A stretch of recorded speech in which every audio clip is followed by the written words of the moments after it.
Subscribe करिए हमारे channel target UP TET CTET को और बेल आइकन को दबाइए। हेलो फ्रेंड्स, मैं रेनू स्वागत करती हूँ आप सभी भावी अध्यापक एवं अध्यापिकाओं का आपके अपने channel target UP TET CTET में। दोस्तों, आज की इस क्लास में हम आपके डीएलएड 4th सेमेस्टर के पवन सीरीज के मोस्ट इम्पोर्टेंट बहुविकल्पी प्रश्नों को पढ़ने वाले हैं और ये जो बहुविकल्पी प्रश्न है ये सारे के सारे आपके हिंदी विषय के हैं। तो चलिए स्टार्ट करते हैं हम यहाँ पर। और आप लोगों को पता है कि हर एक सेमेस्टर में हर एक विषय के राजन सीरीज और पवन सीरीज के पूरे क्वेश्चंस को हम सॉल्व करवाते हैं ताकि जो आप लोग की तैयारी है वो और अच्छी हो पाए। सारे विषयों के हाथों से बने हुए नोट्स भी हम प्रोवाइड कराते हैं आप लोगों को, सारे विषयों की क्लासेस आपको देते हैं, सारे विषयों की मास्टर क्लासेस देते हैं। तो आप सारे विषयों को अच्छे से देखिए। अगर आपको हाथों से लिखे हुए हमारे नोट्स चाहिए तो उसके लिए आपको हमारे app target UP TET CTET app को डाउनलोड करना पड़ेगा और ऐप की लिंक डिस्क्रिप्शन बॉक्स और कमेंट बॉक्स में मिल जाएगी। आपको 4th सेमेस्टर यानी कि 8 के 8 विषयों के आपको वहां पर आपको सारे के सारे विषयों के नोट्स मिल जाएंगे, सारे विषयों की क्लासेस, सारे विषयों के चैप्टर वाइज टेस्ट, सारे विषयों की मास्टर क्लासेस, सारे विषयों के राजन और पवन सीरीज की पूरी पीडीएफ मिल जाएगी और ये वहां पर क्लासेस मिलेंगी। आपको ऐप में तो कोई ऐड या कोई प्रचार नहीं मिलेगा आपको, तो केवल और केवल आपको सारे के सारे विषयों की अच्छे से वहां पर आपको केवल और केवल वीडियोस ही मिलेंगी और आपको वहां पर कोई डिस्टर्बिंग एलिमेंट नहीं मिलेगा और आप अपने 4th सेमेस्टर की तैयारी बहुत ही कंसंट्रेट होकर के वहां पर कर पाएंगे। तो आप लोग जरूर हमारे app target UP TET CTET app को डाउनलोड कर लीजिए। तो चलिए स्टार्ट करते हैं सबसे पहले वस्तुनिष्ठ प्रश्नों को। पहला प्रश्न है, पुरस्कार कहानी के लेखक कौन है? प्रेमचंद, महादेवी वर्मा, जयशंकर प्रसाद या बालकृष्ण भट्ट? दोस्तों, जो पुरस्कार कहानी है इसके जो लेखक हैं वो हैं जयशंकर प्रसाद जी। ऑप्शन नंबर 7 जो है ये सही हो जाएगा। इसके अलावा इनकी जो सबसे प्रसिद्ध रचना है वो है कामायनी और भी इन्होंने बहुत सारे महाकाव्यों की भी रचना की है, नाटकों की रचना की है, कहानियों की रचना की है। क्वेश्चन नंबर 2 पे आते हैं, प्रकृति के सुकुमार कवि किसको कहते हैं? जयशंकर प्रसाद को, सुमित्रानंदन पंत को, मैथिली गुप्त को या सूर्यकांत त्रिपाठी निराला को? तो प्रकृति का सुकुमार कवि कहते हैं सुमित्रानंदन पंत को। सा से सुकुमार और सा से सुमित्रा, याद रखिएगा, कभी नहीं भूलेगा। क्वेश्चन नंबर 3 पे आते हैं दोस्तों, अनुस्वार एवं विसर्ग कहलाते हैं स्वर, व्यंजन, अयोगवाह या उत्क्षिप्त? तो अनुस्वार और विसर्ग क्या कहलाते हैं? ये कहलाते हैं अयोगवाह। ऑप्शन नंबर 7 जो है ये राइट आंसर हो जाएगा। ठीक है, आगे बढ़ते हैं। क्वेश्चन नंबर 4 पर आते हैं, हलंत वर्ण कहलाते हैं स्वर युक्त व्यंजन, स्वर रहित व्यंजन, संयुक्त व्यंजन या शुद्ध व्यंजन? तो स्वर हलंत वर्ण क्या कहलाते हैं? ध्यान से सुनिएगा। जो हलंत वर्ण होते हैं, जैसे क के नीचे हलंत लग गया, ख के नीचे हलंत लग गया, यानी कि इसमें जो स्वर है वो नहीं है। जैसे ग के नीचे हलंत लग गया, ट के नीचे हलंत लग गया। ठीक है, जैसे कि हम मिट्टी लिख रहे हैं तो हमने आधा ट लिखा ना, तो ये आधा ट यानी कि इस ट में स्वर नहीं है, केवल और केवल ये आधा ट है।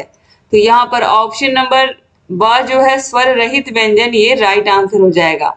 जैसे हम क लिखते हैं तो ये जो क है ये क और अ इसमें छिपा हुआ है, अ स्वर इसमें छिपा हुआ है। अब ये खाली क इस तरीके से अगर लिखेंगे हम तो इस तरीके से खाली क होगा। ठीक है, तो यहाँ पर ये स्वर रहित है, क जो है यहाँ पर है, क्योंकि इसमें से अ को हमने अलग कर दिया। क्वेश्चन नंबर 5 पे आते हैं, अनुच्छेद लेखन की शैलियां हैं भावात्मक शैली, समास शैली, व्यंग्य शैली या फिर उपयुक्त सभी? अनुच्छेद लेखन की इसमें से कौन कौन सी शैलियां हैं दोस्तों? तो ध्यान से देखिएगा, राइट आंसर हो जाएगा आप लोग का यहाँ पर ऑप्शन नंबर द उपयुक्त सभी। याद रखिएगा, ये जितने भी क्वेश्चंस यहाँ पर आप पढ़ रहे हो ये सारे के सारे पिछले सालों में पूछे हुए प्रश्न हैं, तो आप लोगों के लिए ये बहुत बहुत महत्वपूर्ण हो जाता है। इस तरीके से आपके सारे के सारे जो डाउट्स हैं वो भी क्लियर हो जाते हैं इस तरीके से।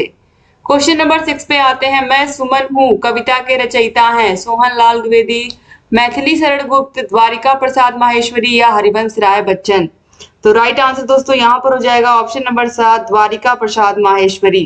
क्वेश्चन नंबर 7 है, वर्तनी की दृष्टि से अशुद्ध शब्द है अहल्या, पूजनीय, प्रथम या कवित्री? तो दोस्तों यहाँ पर वर्तनी के हिसाब से जो अशुद्ध शब्द है वो आप लोगों को पता तो चली गया होगा, इसमें अशुद्ध कौन सा है? तो दोस्तों इस प्रश्न को आप लोग ध्यान से देखिएगा। पहली बात तो अहल्या नहीं होगा, ये क्या होगा? अहिल्या होगा। ठीक है, ये पहला वाला हो गया। दूसरा वाला पूजनीय बिल्कुल सही लिखा हुआ है। प्रथम बिल्कुल सही लिखा हुआ है। यहाँ पर कवित्री गलत लिखा हुआ है। कवि का जो स्त्रीलिंग होता है वो क्या होता है? कवित्री होता है। और ये मैं आप लोगों को बहुत बार बता चुकी हूँ, ठीक है। कवित्री होता है और ये सही है। तो इसीलिए यहाँ पर देखिए, यहाँ पर ऑप्शन अ में ये अहिल्या हो जाएगा और द में कवित्री हो जाएगा। ठीक, तो ये दोनों ही इस तरीके से अशुद्ध थे, इनको हमने शुद्ध कर लिया। तो कवित्री नहीं होता है, कवित्री होता है, कवि का स्त्रीलिंग। याद रखिएगा, क्योंकि बहुत बार ये बहुत सारे एग्जाम में पूछा हुआ क्वेश्चन है, तो आप लोगों के लिए वैसे भी सुपर टेट और यूपी टेट के लिए महत्वपूर्ण है। क्वेश्चन नंबर 8 है, वाक्य का गुण नहीं है सार्थकता, निपुणता, क्रमबद्धता या फिर योग्यता। तो वाक्य का गुण इसमें से कौन सा नहीं है? तो राइट आंसर हो जाएगा ऑप्शन नंबर द, योग्यता। दोस्तों यहाँ पर देखिए हमारा कॉन्टेक्ट नंबर दिया हुआ है, यहाँ पर target UP TET C TET हमारा चैनल, और ये देखिए यहाँ पर आप हमको इंस्टाग्राम पर भी फॉलो कर सकते हो। क्वेश्चन नंबर 9 है, मेरा नाम मोहन है का सही संस्कृत अनुवाद होगा। मम नाम मोहनः अस्ति, मम नामः मोहनः अस्ति, अहम नाम मोहनः अस्ति या मया नाम मोहनः अस्ति। तो राइट आंसर दोस्तों यहाँ पर हो जाएगा मम नामः मोहनः अस्ति। ऑप्शन नंबर बा जो है ये राइट आंसर हो जाएगा। क्वेश्चन नंबर 10 है, किसी लिखावट के पीछे या बाद में लिखना कहलाता है श्रुतलेख, सुलेख, अनुलेख या फिर इमला। तो ये जो श्रुतलेख है और जो इमला है ये दोनों सेम ही होता है, जिसको हम कोई बोलता है और हम लिखते हैं, ठीक है। तो यहाँ पर देखिए, किसी लिखावट के पीछे या बाद में लिखना कहलाता है अनुलेख। पीछे पीछे देख करके, या पीछे यहाँ पर लिखा ना, पीछे का मतलब अनुलेख, मतलब जैसे किसी के विचारों पर चलना, उस तरीके से किसी के लिखे हुए चीजों को देख करके नोट करना, उसके पीछे पीछे चलना, तो ये अनुलेख हो जाएगा। जैसे जब शिक्षक पढ़ाते हैं तो बच्चे क्या करते हैं, उनकी बातों को ध्यान से क्या करते हैं, सुनते हैं, समझते हैं, उसका अनुश्रवण करते हैं, ठीक है। तो उसी प्रकार से अगर देख करके किसी लिखावट को देख करके लिख रहे हैं तो बच्चे अनुलेख लिख रहे हैं। क्वेश्चन नंबर 11 है, साकेत महाकाव्य के रचनाकार हैं अयोध्या सिंह उपाध्याय, मैथिली शरण गुप्त, शियाराम शरण गुप्त या माखन लाल चतुर्वेदी। तो दोस्तों यहाँ पर राइट आंसर हो जाएगा ऑप्शन नंबर ब, मैथिली शरण गुप्त। मैथिली शरण गुप्त जी ने हमेशा ऐसे किरदारों को अपने लेखनी में स्थान दिया है, ऐसे लोगों के बारे में लिखा है जिनके बारे में बहुत कम लोगों ने लिखा है, और इसी वजह से इनकी एक अलग पहचान है दोस्तों अपनी। क्वेश्चन नंबर 12 है, उच्चारण के समय ध्वनियों के समुचित आरोह अवरोह को कहते हैं स्वराघात, लय, गति या फिर विराम। तो राइट आंसर दोस्तों यहाँ पर हो जाएगा ऑप्शन नंबर अ, स्वराघात। आगे बढ़ते दोस्तों, अगला क्वेश्चन यहाँ पर हम देखेंगे क्वेश्चन नंबर 13, अनुस्वार के बाद यदि प वर्ग का व्यंजन आता है तो अनुस्वार का उच्चारण होता है ज, म, ग या फिर श। तो राइट आंसर दोस्तों यहाँ पर हो जाएगा ऑप्शन नंबर ब, म। क्वेश्चन नंबर 14 है, आवारा मसीहा के लेखक हैं। आवारा मसीहा किसने लिखा है?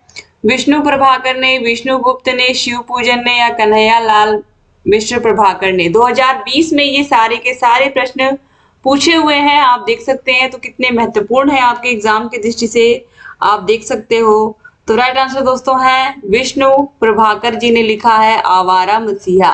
क्वेश्चन नंबर 15 पे आते हैं, काव्य की आत्मा है रस, छंद, अलंकार या उपरोक्त सभी। दोस्तों राइट आंसर यहाँ पर हो जाएगा ऑप्शन नंबर अ, रस। जो रस होता है, वे रस की कविता है या हास्य रस की कविता है, ये किस प्रकार की कविता है? तो यहाँ पर ये हो जाएगा, काव्य की जो आत्मा होती है वह रस को हम कहते हैं। तो ये बहुत महत्वपूर्ण हो जाता है ये प्रश्न आपके लिए। क्वेश्चन नंबर 16 है, जमीन पक गई है। काव्य संग्रह है जयशंकर प्रसाद का, सुभद्रा कुमारी चौहान का, केदारनाथ सिंह का या आज्ञेय का। तो दोस्तों राइट आंसर यहाँ पर हो जाएगा ऑप्शन नंबर स, केदारनाथ सिंह का। ये काव्य संग्रह है। क्वेश्चन नंबर 17 है, देवेंद्र शब्द में संधि है। तो देवेंद्र का अगर हम संधि विच्छेद करेंगे तो देवधन इंद्र होगा, देवधन इंद्र, देवेंद्र, और इसमें है दोस्तों गुण संधि। तो ऑप्शन बा जो है ये राइट आंसर हो जाएगा। क्वेश्चन नंबर 18 पे आते हैं, तुम अपने कार्य में सफल रहो। वाक्य किस प्रकार का वाक्य है? इच्छावाचक, संकेतवाचक, आज्ञावाचक या संदेहवाचक। तो राइट आंसर यहाँ पर जाएगा ऑप्शन नंबर अ, इच्छावाचक, क्योंकि ये कोई अपनी इच्छा प्रकट कर रहा है। ठीक है, जैसे मे यू लिव लॉन्ग, उसी प्रकार से यहाँ पर भी है तुम अपने कार्य में सफल रहो। क्वेश्चन नंबर 19 है स्वच्छ शब्द का अर्थ है साफ सुथरा, छाती, कंधा या फिर सुंदर आंख। तो राइट आंसर है सुंदर आंख। क्वेश्चन नंबर 20 है सुंदरता शब्द में संज्ञा है। तो सुंदर जो है ये क्या हो जाएगा, एडजेक्टिव हो जाएगा, यानी कि विशेषण हो जाएगा। लेकिन जब इसमें ता प्रत्यय लग गया तो ये सुंदरता हो गया, और जो सुंदरता होती है ये एक तरीके का भाव होती है, और जहां पर भी भाव आएगा वहां पर आप सभी लोगों को पता है क्या हो जाएगा। तो सुंदरता एक भावना होती है, तो इसीलिए ये हो जाएगा भाववाचक संज्ञा। ऑप्शन सा जो है, जैसे कि बचपन, बचपना, जो बचपना है ये भी हो जाएगा इस प्रकार से। क्वेश्चन नंबर 21 पे आते हैं सूर्योदय में कौन सी संधि है। तो सूर्योदय का संधि विच्छेद करेंगे तो ये हो जाएगा सूर्य धन उदय, सूर्य धन उदय, और यहाँ पर दोस्तों हो जाएगा गुण संधि। ऑप्शन नंबर अ जो है ये राइट आंसर हो जाएगा। आगे बढ़ेंगे, क्वेश्चन नंबर 22 है कौन सा शब्द अव्ययी भाव समास का उदाहरण है। सज्जन, प्रत्येक, गजारूढ़ या द्विपाद। तो प्रत्येक जो है दोस्तों ये है अव्ययी भाव समास का उदाहरण। ऑप्शन ब जो है ये राइट आंसर हो जाएगा। क्वेश्चन नंबर 23 पे आते हैं अशुद्ध शब्द की पहचान कीजिए। प्रभु, प्रणाम, प्रतिष्ठा या प्रकांड। इसमें से अशुद्ध शब्द की हमें पहचान करनी है। तो यहाँ पर ऑप्शन आ में ही हमको साफ साफ दिख रहा है ये क्या है, अशुद्ध है, क्योंकि प्रभु होता है, प्रभु इस तरीके से। ठीक है, प्रभु नहीं होता। तो ऑप्शन ब जो है ये, ऑप्शन आ जो है ये राइट आंसर हो जाएगा। क्वेश्चन नंबर 24 पे आते हैं शुद्ध वर्तनी वाले शब्द का चयन करिए। आशीर्वाद इसमें से कहाँ पर सही लिखा हुआ है, तो आपको साफ साफ दिख रहा होगा ऑप्शन नंबर द, ये जो आशीर्वाद है ये बिल्कुल सही लिखा हुआ है, बाकी और सब में कुछ ना कुछ मिस्टेक है। आगे बढ़ते हैं, क्वेश्चन नंबर 25 है मेघदूत किस रचनाकार की रचना है। तो आप सभी लोगों को पता है कि मेघदूत के रचनाकार कौन है, माघ, भारवी, कालिदास या भास। तो राइट आंसर है कालिदास की रचना है मेघदूत, और बहुत ही प्रसिद्ध रचना है इनकी। क्वेश्चन नंबर 26 है पुरस्कार कहानी के लेखक कौन है। अभी ये पहला प्रश्न अभी आपने देखा था, इसी क्लास में था, और फिर देखिए 2022 में पूछा हुआ गया था, और भी देखिए 2017 में भी पूछा हुआ प्रश्न है। तो आप समझ सकते हो कि प्रश्न जो है वो बार बार रिपीट होते हैं आपके एग्जाम में। तो इसीलिए मैं बार बार कहती हूँ आप लोगों से कि बहुत ही अच्छे से सारे दोनों की दोनों सीरीज के सारे क्लासेस को हमसे देख करके जाइए। आपको सीरीज खोलने की जरूरत ही नहीं है, केवल क्लासेस को अच्छे से सुन लेते हैं आप कहीं भी कोई भी काम करते हुए, तो भी आपकी डिलीट की तैयारी बहुत अच्छी हो रही है, समझिएगा। ठीक है, तो यहाँ पर ऑप्शन नंबर 7 जो है जयशंकर प्रसाद, ये राइट आंसर हो जाएगा। क्वेश्चन नंबर 27 है प्रत्युपकार शब्द में प्रयुक्त उपसर्गों की संख्या है। दोस्तों यहाँ पर राइट आंसर हो जाएगा ऑप्शन नंबर 2। क्वेश्चन नंबर 28 है रेखांकित शब्द में प्रयुक्त समास है। अव्ययी भाव, तत्पुरुष, कर्मधारय या बहुव्रीहि। तो रेखांकित जो शब्द है इसमें जो समास है वो है तत्पुरुष समास। ऑप्शन नंबर ब जो है ये राइट आंसर हो जाएगा। क्वेश्चन नंबर 29 है शताब्दी एक्सप्रेस के समय पर पहुंचने की संभावना है। वाक्य किस प्रकार का वाक्य है, संकेतवाचक, विस्मयवाचक, संदेशवाचक या फिर विधानवाचक। शताब्दी एक्सप्रेस के समय पर पहुंचने की संभावना है, इसका क्या मतलब है इस वाक्य का, ये क्या किस तरीके से ये क्या कहना चाह रहा है। तो राइट आंसर हो जाएगा संदेशवाचक वाक्य है ये। ठीक है, क्वेश्चन नंबर 30 पर आते हैं शुद्ध वर्तनी वाले शब्द का चयन करें। इसमें उपर्युक्त सही कहां पर लिखा हुआ है, तो आप सभी को साफ साफ दिख रहा है, ऑप्शन नंबर ब में लिखा हुआ है उपर्युक्त। क्वेश्चन नंबर 31 है सुगम शब्द का विलोम है। सुगम मतलब आसान, दुर्गम मतलब कठिन। ऑप्शन सा जो है यहाँ पर ये क्या हो जाएगा, राइट आंसर हो जाएगा। क्वेश्चन नंबर 32 पर आते हैं रविंद्र शब्द में संधि है। तो रविंद्र का अगर हम इसका संधि विच्छेद करेंगे तो रवि धन इंद्र होगा, और इसमें भी दोस्तों यहाँ पर आप ध्यान से देखिएगा, इसमें हो जाएगा आपका दीर्घ संधि, क्योंकि यहाँ पर देखिए रवि छोटी ई और छोटी ई मिल करके बड़ी ई बन जाएंगे, दीर्घ हो जाएगा। तो ऑप्शन ब जो है ये राइट आंसर हो जाएगा। और ये आप देखिए 2016 में पूछा हुआ प्रश्न है, सब का सब यहाँ पर आप देखिए क्वेश्चन नंबर 33 है जयशंकर प्रसाद की रचना कामायनी, साकेत, प्रियप्रभास या पल्लव। तो कामायनी रचना के बारे में भी मैंने आप लोगों को बताया भी था। देखिए कामायनी रचना यहाँ पर पूछ भी लिया गया।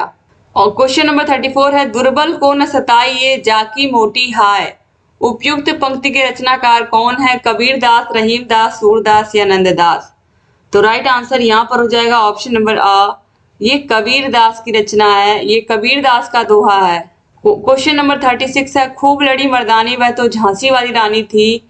इस कविता की रचयिता कौन है? आप सभी लोगों को पता है इसकी रचयिता कौन है, क्योंकि ये वो कहानी है जिसको हम बचपन से सुनते हुए आ रहे हैं।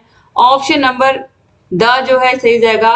चमक उठी सन 57 में वह तलवार पुरानी थी, खूब लड़ी मर्दानी वह तो झांसी वाली रानी थी। ठीक है, तो ऑप्शन नंबर द जो है सुभद्रा कुमारी चौहान की ये रचना है और इसी रचना की वजह से ये जानी जाती है दोस्तों। क्वेश्चन नंबर 37 है उपयुक्त कथन किसका है? उच्चारण में तनिक सा दोष आ जाने पर अर्थ का अनर्थ में परिवर्तित हो जाता है। उच्चारण में अगर थोड़ी सी भी गलती हो जाए तो अर्थ का अनर्थ हो जाता है। यह किसने कहा है? कालिदास, भास, सूरदास या पाणिनि। तो राइट आंसर दोस्तों यहाँ पर हो जाएगा ऑप्शन नंबर द, पाणिनि ने कहा है।